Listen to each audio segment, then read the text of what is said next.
ಹಾಸನ ನಗರದ ಹೃದಯ ಭಾಗದಲ್ಲಿರುವ ಐತಿಹಾಸಿಕ ಮಹಾರಾಜ ಪಾರ್ಕ್ನಲ್ಲಿ ವಿದ್ಯಾರ್ಥಿನಿಯರು ಕಾಲೇಜಿಗೆ ತೆರಳದೆ ಸಮಯ ವ್ಯರ್ಥ ಮಾಡ್ತಾ ಇದ್ದಾರೆ ಅಂತ ಸಾರ್ವಜನಿಕರು ತೀವ್ರ ಅಸಮಾಧಾನ ವ್ಯಕ್ತಪಡಿಸಿದ್ದಾರೆ. ಪೋಷಕರಿಗೆ ಶಾಲಾ ಕಾಲೇಜಿಗೆ ಹೋಗೋದಾಗಿ ಸುಳ್ಳು ಹೇಳಿ ನಗರಕ್ಕೆ ಬರುವ ವಿದ್ಯಾರ್ಥಿಗಳು ಗ್ರಾಮೀಣ ಭಾಗದಿಂದ ಸಿಟಿಯವರು ಅಷ್ಟೇ ಗ್ರಾಮೀಣ ಭಾಗದವರು ಅಂತ ಯಾಕೆ ಹೇಳೋದು, ಬರೀ ತರಗತಿಗಳಿಗೆ ಹಾಜರಾಗದೆ ನೇರವಾಗಿ ಪಾರ್ಕ್ ಕಡೆ ಮುಖ ಮಾಡ್ತಿದ್ದಾರಂತೆ. ಪಾರ್ಕ್ ನಲ್ಲಿ ಕಾಲಹರಣ ಮಾಡೋದು, ಬರ್ತ್ಡೇ ಸೆಲೆಬ್ರೇಟ್ ಮಾಡೋದು, ರೀಲ್ಸ್ ಮಾಡೋದು, ಮತ್ತೊಂದು ಇನ್ನೊಂದು ಮಗದೊಂದು ಹರಟೆ ಹೊಡ್ಕೊಂಡು ಕೂರೋದು. ಕೆಲವರು ಕ್ಷುಲ್ಲಕ ಕಾರಣಗಳಿಗೆ ಗಲಾಟೆ ಮಾಡ್ಕೊಂಡು ಕೆಲ್ಸ ಇರೋದಿಲ್ವಲ್ಲ, ಕ್ಷುಲ್ಲಕ ಕಾರಣಕ್ಕೆ ನಾವು ಮಾತಾಡ್ತಾ ಕೂರೋದು, ಗಲಾಟೆ ಮಾಡ್ಕೊಳ್ಳೋದು, ಒಡೆದಾಡೋದು, ಈ ತರ ಒಂಥರ ಶಾಂತಿಯುತ ವಾತಾವರಣವನ್ನ ಹಾಳು ಮಾಡ್ತಾ ಇದ್ದಾರಂತೆ. ಇದರಿಂದ ಪಾರ್ಕ್ ಒಳಗಡೆ ಹುಟ್ಟುಹಬ್ಬ ಸೇರಿದಂತೆ ಇತರೆ ಆಚರಣೆಗಳನ್ನ ಮಾಡಿಕೊಂಡು ಪ್ಲಾಸ್ಟಿಕ್ ತ್ಯಾಜ್ಯಗಳು ಮತ್ತೆ ಕೇಕ್ ತಂದಿರೋದು, ಬ್ಲಾಸ್ಟ್ ಮತ್ತೊಂದು ಇನ್ನೊಂದು ಎಲ್ಲನೂ ಎಲ್ಲಿ ಬೇಕಲ್ಲಿ ಬಿಸಾಡಿ ಉದ್ಯಾನವನದ ಸ್ವಚ್ಛತೆಯನ್ನ ಸಂಪೂರ್ಣವಾಗಿ ಹಾಳು ಮಾಡ್ತಾ ಇದ್ದಾರೆ ಅಂತ ಸಾರ್ವಜನಿಕರು ಆರೋಪಿಸಿದ್ದಾರೆ. ಹಿರಿಯ ನಾಗರಿಕರು ಮತ್ತೆ ಕುಟುಂಬ ಸಮೇತ ವಿಶ್ರಾಂತಿಗಾಗಿ ಬರುವ ಸಾರ್ವಜನಿಕರಿಗೆ ಮತ್ತೆ ಅಲ್ಲಿ ಬರ್ತಕ್ಕಂಥ ಮಕ್ಕಳಿಗೆ ಈ ಬೆಳವಣಿಗೆಯಿಂದ ತೀವ್ರ ಮುಜುಗರ ಉಂಟಾಗ್ತಾ ಇದೆ. ಕೂಡಲೇ ಸಂಬಂಧಪಟ್ಟ ಕಾಲೇಜು ಆಡಳಿತ ಮಂಡಳಿಗಳು, ಪೊಲೀಸರು, ಮಹಾನಗರ ಪಾಲಿಕೆಗಳು ಇತ್ತ ಗಮನ ಹರಿಸಿ ಪಾರ್ಕ್ ನಲ್ಲಿ ಅನಧಿಕೃತವಾಗಿ ತಿರುಗಾಡುವ ವಿದ್ಯಾರ್ಥಿಗಳ ಮೇಲೆ ಕಣ್ಗಾವಲಿಡಬೇಕು, ಮತ್ತೆ ಪಾರ್ಕ್ನ ಪಾವಿತ್ರ್ಯತೆ ಮತ್ತೆ ಸ್ವಚ್ಛತೆಯನ್ನ ಕಾಪಾಡುವಲು ಕಠಿಣ ಕ್ರಮ ಕೈಗೊಳ್ಳಬೇಕು ಅಂತ ಸಾರ್ವಜನಿಕರು ಒತ್ತಾಯಿಸಿದ್ದಾರೆ. ಆಯ್ತು, ಹಂಗಾರೆ ಮಕ್ಳು ಇನ್ನೆಲ್ಲಿ ಕೂರಬೇಕು ಅಂತ ಇನ್ನೊಂದಿಷ್ಟು ಜನ ಪ್ರಶ್ನೆ ಮಾಡ್ತೀರಿ. ಫೈನ್, ಪಾರ್ಕ್ಗಳಲ್ಲಿ ಕೂತಾದ ತಕ್ಷಣ ನೀವು ಕಲಹರಣ ಮಾಡ್ತಾ ಇದ್ದಾರೆ ವಿದ್ಯಾರ್ಥಿಗಳು, ಮತ್ತೊಂದು ಮಗದೊಂದು ಅನ್ನೋದಲ್ಲ. ಬದಲಾಗಿ ನಾವು ಎಲ್ಲಿ ಕೂತಿದ್ದೀವಿ, ಹೆಂಗಿದ್ದೀವಿ, ನಮ್ಮ ನಡವಳಿಕೆ ಹೆಂಗಿರ್ಬೇಕು ಅನ್ನೋ ಪರಿಜ್ಞಾನ ಇದ್ದರೆ ನನ್ನ ಪ್ರಕಾರ ತಪ್ಪಲ್ಲ. ಸ್ವಚ್ಛತೆ ಕಾಪಾಡ್ತಾ ಇಲ್ಲ.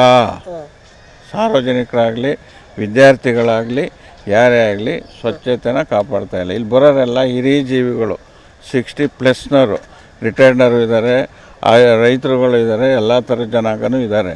ಅಂದರೆ ಇಲ್ಲಿ ಯಾಕೆ ಬರ್ತಾರೆ? ಎನ್ವೈರ್ಮೆಂಟು, ಗಾಳಿ, ಮಳೆ ಬೆಳಕು, ಒಳ್ಳೆ ವಾತಾವರಣ ಸಿಕ್ಕಲಿ ಅಂತ ಬರ್ತಾರಲ್ವ ವಯಸ್ಕರು, ವಯಸ್ಸಾಗಿರೋರು.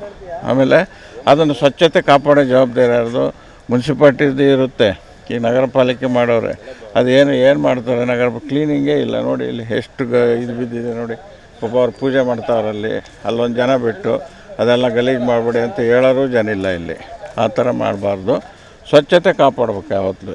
ಸಾರ್ವಜನಿಕ ನೋಡಿ ಇಲ್ಲಿ. ಆಮೇಲೆ ವಿದ್ಯಾರ್ಥಿಗಳು ಬರಲಿ, ಅನಾಕ್ಷಕ ಕಾಲೇಜ್ ಬಿಟ್ಟು ಪಾಪ ಅವ್ರ ತಂದೆ ತಾಯಿಗಳು ಕಷ್ಟಪಟ್ಟು ಏನೋ ರೈತರುಗಳು, ನಾವು ರೈತರ ಮಕ್ಕಳೇ, ನಾವು ಬಂದಿರೋದು ಹಳ್ಳಿಯಿಂದನೇ ಅಲ್ವಾ.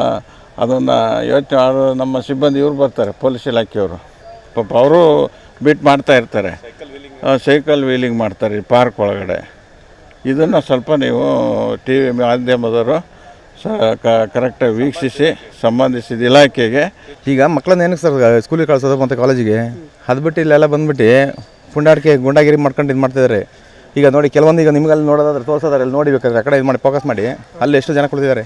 ಕಾಲೇವರೆಗೆ ಶಾಲೆ ಕಾಲೇಜು ಇದು ಇದೆಯಾ, ಬಂಕ್ ಮಾಡೋದು, ಬರೋದು, ಹುಡುಗ ಹುಡುಗಿ ಕರ್ಕೊಂಬರೋದು, ಕುಂತ್ಕೊಳ್ಳೋದು, ಇದು ಮಾಡೋದು, ಮತ್ತು ಒಂದು ಅನೈತಿಕ ಚಟುವಟಿಕೆಗಳು ಅವೆಲ್ಲ ನಡೆಸೋದು, ಅವೆಲ್ಲ ಇದು ಮಾಡ್ತಾರೆ. ಆಯಿತಾ? ಈಗಲೂ ಅಷ್ಟೇ, ಈಗ ಒಂದು 20 ನಿಮಿಷದ ಹಿಂದೆ ಒಂದು 20ರಿಂದ 30 ಜನ, ಒಂದು ಇನ್ನೊಂದು ಗ್ಯಾಂಗು 40ರಿಂದ 50 ಜನ ಬರ್ತಾರೆ, ಬಂದ್ಬಿಟ್ಟು ಇದು ಮಾಡೋದು. ಅವೆಲ್ಲ ಹೆಚ್ಚು ಕಮ್ಮಿ ಆದರೆ ಪಾಪ ಮಕ್ಕಳಿಗೆ ತಂದೆ ತಾಯಿಯವ್ರಿಗೆ ಗೊತ್ತಿರುತ್ತೆ, ಮಕ್ಳಿಗೆ ಏನು ಗೊತ್ತಾಗುತ್ತೆ ಹೇಳಿ? ಹೌದಲ್ವಾ? ದಯವಿಟ್ಟು ಇದೊಂದು ಕಾನೂನು ಕ್ರಮಬದ್ಧವಾಗಿ ಇದು ಮಾಡ್ಬೇಕು ಸರ್. ಇಲ್ಲಿ ಏನಾಗ್ತಿದೆ ಅಂದರೆ, ದಿನ ಬೆಳಗ್ಗೆ ಇದ್ದರೆ ಹುಡುಗ ಹುಡುಗಿ ಕಾಟ, ಮತ್ತು ಏನಾಗ್ತಂದರೆ ದಿನ ಬೆಳಗ್ಗೆ ಇಲ್ಲಿ ಪೊಲೀಸ್ನವರು ಬೀಟ್ ಬಂದರೂ ಇಲ್ಲಿ ಏನು ಮಾತಾಡಲ್ಲ ಹುಡುಗರ ಜೊತೆಗೆ, ಸುಮ್ಮನೆ ಅದ್ಲಿಸೋದಿಲ್ಲ, ಏನಿಲ್ಲ, ಸುಮ್ಮನೆ ಬರ್ತಾರೆ, ಬೀಟ್ ಹೋಗ್ತಾರೆ, ಎಲ್ಲ ಇದ್ದಾರೆ. ಇಲ್ಲಿ ರೌಡಿಸಮ್ಮು ಎಲ್ಲಿಂದ ಲಾಂಗು ಮಚ್ಚಿಡ್ಕೊಂಡ್ಬಂದು ತೋರಿಸ್ತವೆ. ಇಲ್ಲಿ ಅಕ್ಕಪಕ್ಕ ಕೂತ ವಯಸ್ಸಾದ್ರು ಕೂತಿರ್ತಾರೆ. ಯಾರು ನೆಮ್ಮದಿ ಇಲ್ದಂಗೆ ಇದೆ ಈ ಪಾರ್ಕ್, ಮಹಾರಾಜ ಪಾರ್ಕ್ ನೆಮ್ಮದಿ ಇಲ್ದಂಗೆ ಇದೆ. ದಯಮಾಡಿ ನೀವೇನು ಮಾಡ್ತಿರೋ SP ಮೇಡಮರಿಂದ, DC ಮೇಡಮರಿಂದ ಕೇಳ್ತಿರ್ತೀವಿ, ನಿಮ್ಮ ಕೃತಜ್ಞತೆಯಿಂದ ಒಂದು ಇಲ್ಲಿ 24 ಪೊಲೀಸ್ ಯಾವಾಗಲೂ ಈ ಪಾರ್ಕಲ್ಲಿ ಇರೋಂಗೆ ಅಂತ ದಯಮಾಡಿ ಮಾಡಿ. ಯಾಕೆಂದರೆ ಇಲ್ಲಿ ವಯಸ್ಸಾದ ಮಕ್ಕಳು ಮರಿಗಳು ಯಾವ ವಾಕ್ ಮಾಡೋಕ್ಕಲ್ಲ, ಇಲ್ಲಿ ವಾಕ್ ಮಾಡೋಕ್ಕಂತೂ ಆಯ್ತಲ್ಲ. ಇಲ್ಲಿ ನೋಡಿ ಎಷ್ಟೆಷ್ಟು ವರ್ಷ ಚೈಲ್ಡ್ ಮಕ್ಕಳು, 16 ವರ್ಷ, 15 ವರ್ಷ, 13 ವರ್ಷಕ್ಕೆ ಲವ್ ಅಂತ ಕೂತಾವೆ ಇಲ್ಲಿ ಹುಡುಗಕ್ಕೆ ಬಂದು. ಇಲ್ಲಿ ಹಾಸನ ಇದು ಏನಾಗ್ತಾಯಿದೆ ಹಾಸನ ಅದ ನಮಗೆ ಗೊತ್ತಾಗ್ತಿಲ್ಲ. ನಾವು ಇರ್ಬೋದೇ, ಇರೋಕ್ಕಾಗಲ್ವ, ಇಲ್ಲಿ ಒಡ್ಡಾಡಕ್ಕೆ ಆಗ್ಬೋದು, ಹೆಂಡತಿ ಮಕ್ಕಳೆಲ್ಲ ಒಡ್ಡಾಡಕ್ಕೆ ಆಗುತ್ತಾ ಇಲ್ಲಿ ಬಂದು ನೋಡಿ, ಒಂದು ಸ್ವಲ್ಪ ಪರಿಶೀಲನೆ ಮಾಡಿ. ಯಾರು DC ಮೇಡಮ್ ದಯಮಾಡಿ ಇದೊಂದು ಪರಿಶೀಲನೆ ಮಾಡಿ, ನೀವು ಇದನ್ನು ಕ್ಲಿಯರ್ ಮಾಡ್ಬೇಕಿಲ್ಲಿ. ಕ್ಲಿಯರ್ ಕಟ್ಟಾಗಿ ಮಾಡಿದರೆ ಎಷ್ಟೋ ಹೆಲ್ಪ್ ಆಗುತ್ತೆ ನಿಮಗೆ. ಪಾರ್ಕಲ್ಲಿ ಕೂರೋ ವಯಸ್ಸಾದವರು ಮುತ್ಕಾದವರು ನೆಮ್ಮದಿಯಾಗಿ ವಾಸ ಮಾಡ್ಬೋದು ಇಲ್ಲಿ. ಇಲ್ಲಾಂದ್ರೆ ಇಲ್ಲಿ ಮಾಡೋಕ್ಕಾಗಲ್ಲ. ಇಲ್ಲಿ ರೌಡಿಸಮ್ ಅಂತೆ, ಅಲ್ಲಿ ಅವನೂರು